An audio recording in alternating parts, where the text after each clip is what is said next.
Sa hirap at ginhawa, sa lungkot at ligaya, naging magkatuwang ang Pangulo at ang sambayanang Pilipino. Sa loob ng 6 na taon, sa paglipas ng panahon at pagsibol at pagyabong ng magagandang pagbabago, tayo ay magdiwang at magpasalamat na tayo'y nagkasama nang dahil sa ating pinakamamahal na Pangulo.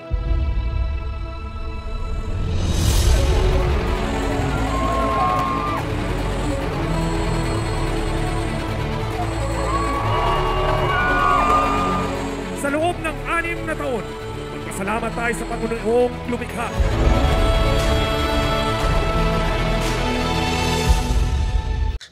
My God, I hate drugs.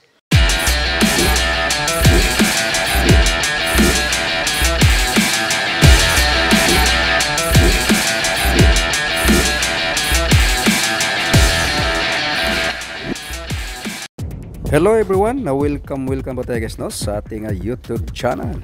Yan, dito na naman tayo guys sa ating mga komento, reaction at video guys sa ating mga pangyayari dito sa ating bansa.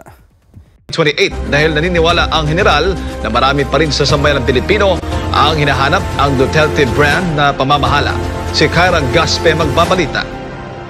Naniniwala si former PNP Chief Retired Police General Oscar Albayalde na marami pa rin sa ating mga kababayan ang hinahanap at nagtitiwala sa pamamahala ng isang Duterte, gaya ni former President Rodrigo Roa Duterte, kung kaya naman suportado nito ang sakaling pagtakbo ng dating Pangulo bilang senador sa taong 2025 o Vice Presidente sa 2028. Ayon kay PNP Chief Retired Police General Oscar Albayalde, sa eksklusibong panayam ng SMNI News North Central Luzon, marami ang nagpahalaga at humanga sa naging pamamahala noon ni dating Pangulong Rodrigo Roa Duterte, kung kaya naman naniniwala ang dating hepe ng pulisya na marami pa rin ang susuporta sa dating Pangulo sakaling bumalik ito sa politika. Nakita na natin yung leadership ni Presidente Duterte no.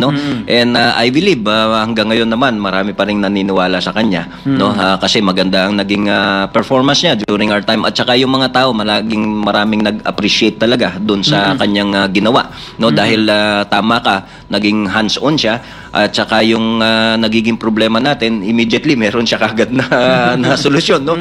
Inihalimbawa ni Police General Oka Albayalde ang pagkakaroon ng simultaneous gun ban at checkpoint sa buong bansa noong panahon ni dating Pangulong Duterte na lubos na kailangan at pinahahalagahan ng publiko para sa kanilang kapakanan at seguridad.